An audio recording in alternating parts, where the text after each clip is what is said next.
Two men journey to the bars and restaurants of Scandinavia to find amazing beers, always with the same question. Hey, what's on tap? It's time to find out.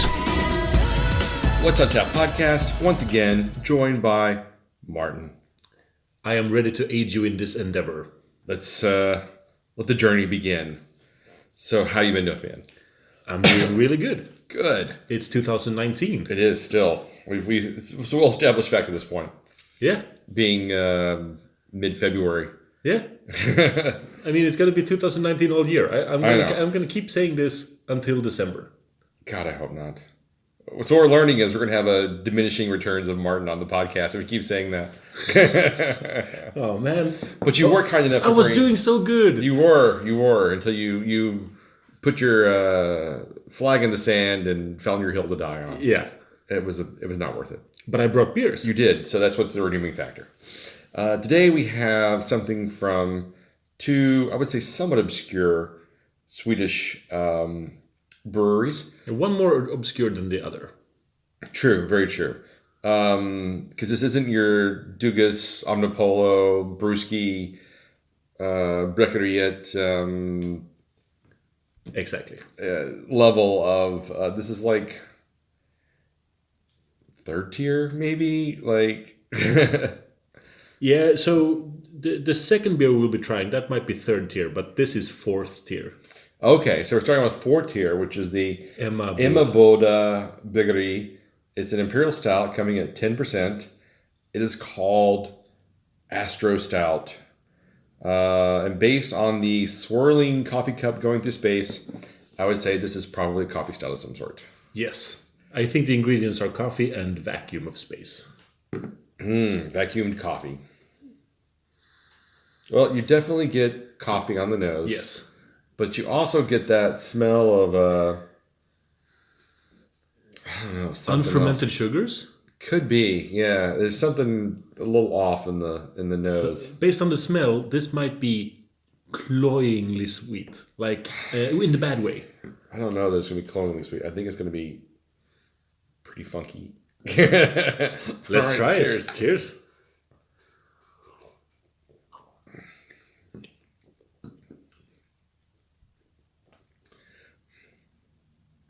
This tastes like there's a water balance issue. Like they need to work on their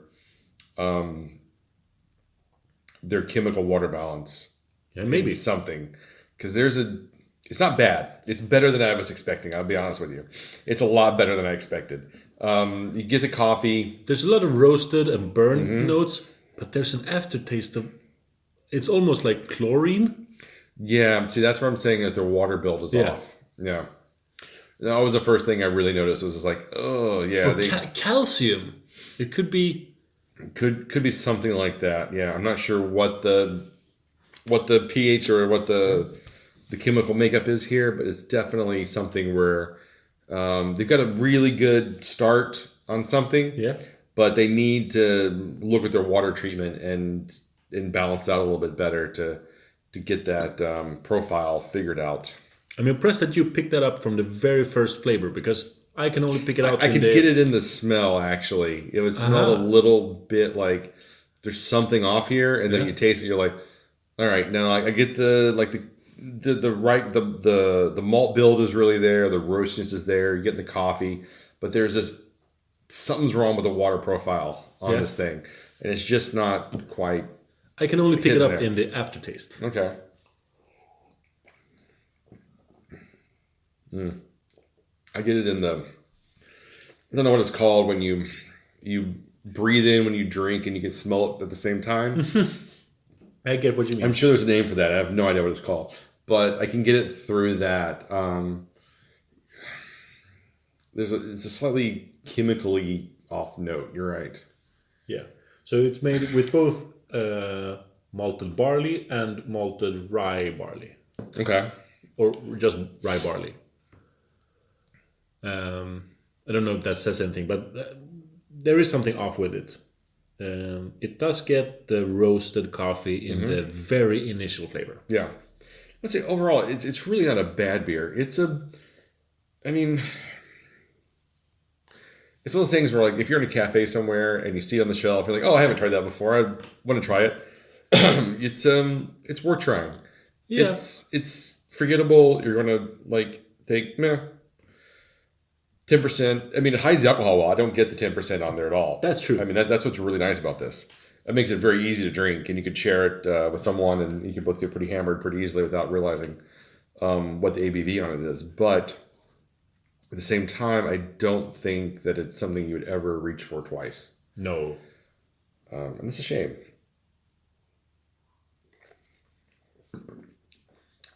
The more I drink of it, the worse it becomes, actually, because now my mind is just focused on this defect that we're discussing. Well, for me, what I think is the biggest debilitating factor on this is the mouthfeel is very thin. Yes.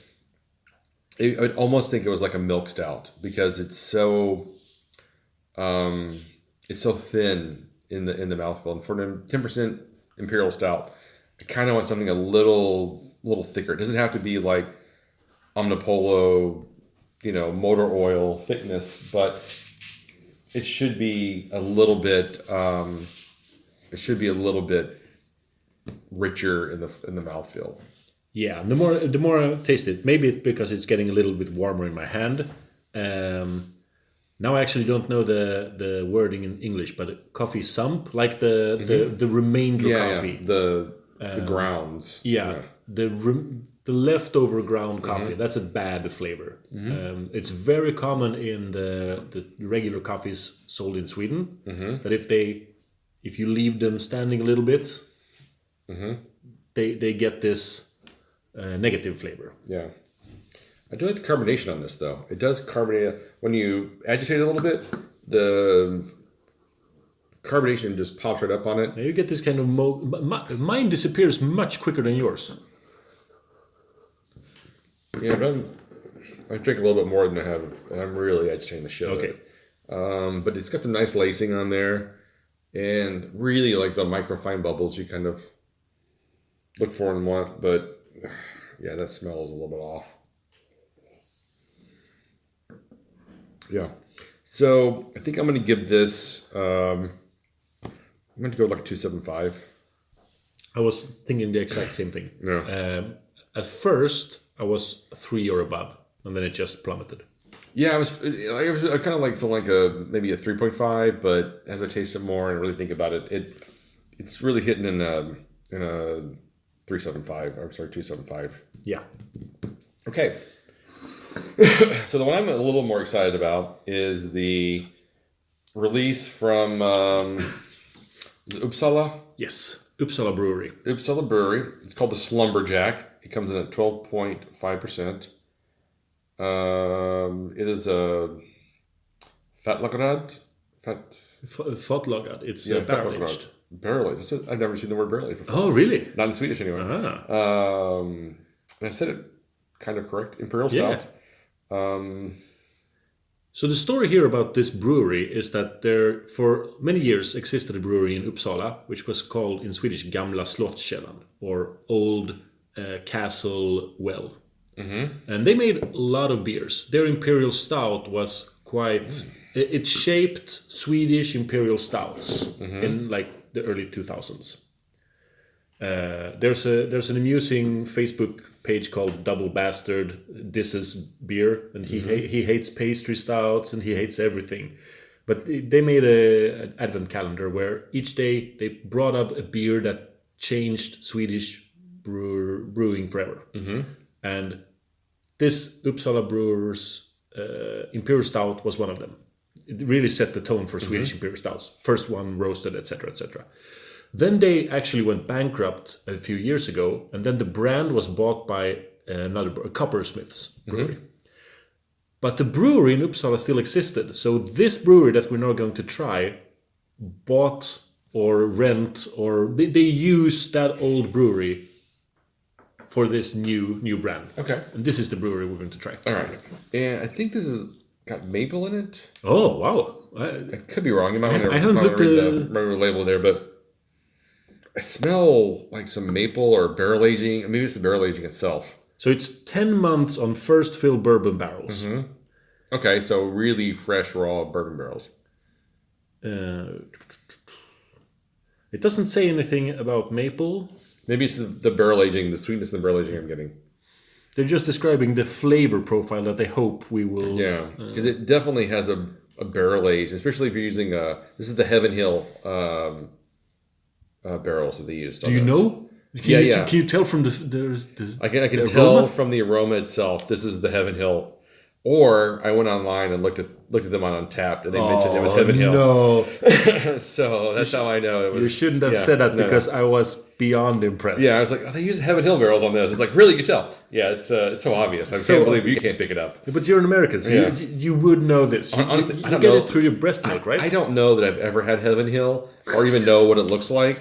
Because I grew up in the bourbon part of the bourbon belt of America, so there was a lot of Jack Daniels is generally a sour whiskey mash, but it was Jim Beam, Jack Daniels, Wild Turkey, the Woodford Reserves and the Bullet bourbons and things like that didn't come along until a bit later.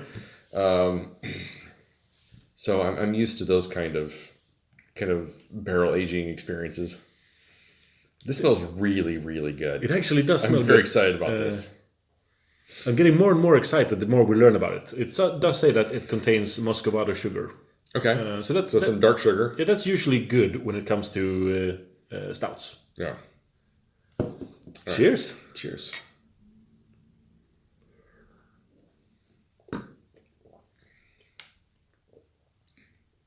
There's a lot of toffee butterscotch flavor on this. A lot of butterscotch. Really, in a way that I've never experienced before in a beer.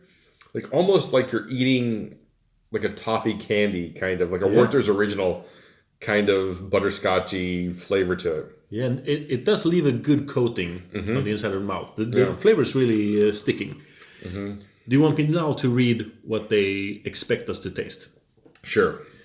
So I'm translating. The already complex flavor profile with sweetness, roasted notes, and a discrete aroma of licorice has now been accompanied by vanilla, oak, and fudge and become Slumberjack.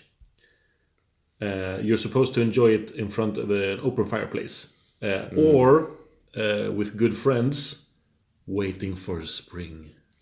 All right. Well, we are waiting for spring. We are waiting for spring. Or it's already spring. No, not yet. But it's very, you get the muscovado sugar on this, which is basically just brown sugar. Mm-hmm.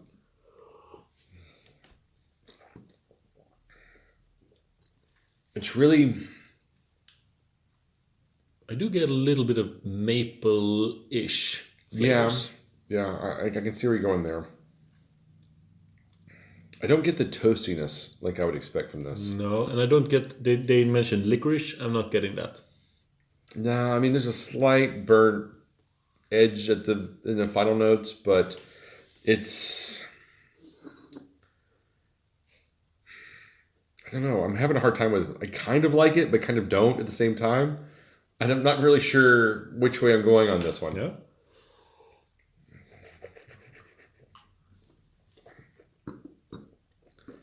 Because the initial sip was really sweet and extremely toffee, but now that I've had a few more sips of it, I don't get that anymore. More and more sweetness, more and more sugar. It's more and more sugar. It's also a little medicinal, kind of like a little bit Jägermeister-y. Huh. I'm not getting that, but I am getting throat candy, throat candy. I don't even know what that is, man. That disturbs me. So these small packets of they're not candy. They're what's the word in English? What's a lozenger? A lozenge. Is that like a licoricey? No, you don't have that. No, you're talking about the Läkerol. Läkerol. We don't have Läkerol. There's no. There's no. Yeah. It'd be like a gummy kind of candy there. It's, okay. But yeah, but like a throat lozenge would be like a Strepsil kind of the hard things. Wow. That's a throat lozenge. Oh, now I get it. Yeah. So I mean, technically, Läkerol would be a lozenge in that nature because the idea is it's not candy. No, it's a.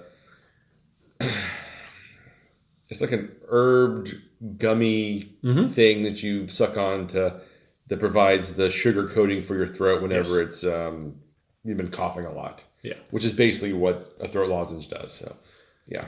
And now that we've said it, I get more of a Läkerol aftertaste. I can kind of see that. Yeah. I think that's where I'm getting the medicinally kind of notes to it. But I'm still quite positively set on this one. Yeah. I'm still liking it. I'm surprised in a good way. Mm-hmm. I didn't have any expectations of these beers. I just thought that if I'm going to treat Stefan to some beers he hasn't tried, why not go for as small Swedish breweries as I can find? Yeah, I mean, if you haven't tried it, you haven't tried it. So who knows? Sometimes you find a diamond in the rough. Yeah. Sometimes you don't. And I like the mouthfeel on this as well. I think it's got a really nice viscosity to it. Mm-hmm. It feels really pleasant to drink. Yeah. Is there a fine line between thickness and richness? Yes. Whereas the Astrostout there was a little too thin. Yep. This is just in that nice balance between super heavy and quite pleasant to drink. It shares that nice super micro bubble foam. Yeah, no, I like it when stouts have a little bit of carbonation in them.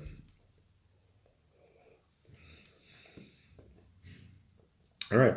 So what would you give? What would you give this? We're still drinking it. It needs to warm up a little bit more in my hand. You think so? Because right now I'm leaning towards a higher rating. I'm leaning towards such a high rating as maybe 4. And I don't think you're in the same ballpark. Oh, no way. Not even close. But it's got to be better than the Astrostout. Oh, no, it's definitely better than the Astrostout. Yeah. I'm not giving it, I'm not, it's not a drain pour. I'm not saying, it's a dumper. So you're going to go with the 4? 3.75. 3.75. Okay, well, then I'm only going to go with a 3.5. So when we're talking ballparks, right. 0.5 is not a one ballpark. That's a part of a ballpark. Yeah, it's like you hit a single, I went for a double, or vice versa. However you want to change that. Sure. It's pretty good. I would recommend it to other people if they were like, oh, it's going to be good, but you're not going to be blown away by it by any stretch of the imagination. It'll be a fun adventure into Swedish microbrewers that you haven't maybe tried. Yeah, I mean, if you pull it out if you're at a bottle share and you pull this out, no one's going to think you brought the worst beer of the night. They're going to think, oh, that was a pretty good beer, oh well. Yeah, and no one will have a previous rating for it. So everyone will be like, oh wow, you managed to find something that hits everyone. Yeah. Okay. Well, you can find us online at what'sontappodcast.com. Instagram, Facebook, YouTube, iTunes, Spotify. Got them all. Yeah, I think you got them all. I think I got them all. And until next time. Keep drinking, you dum-dums. There you go.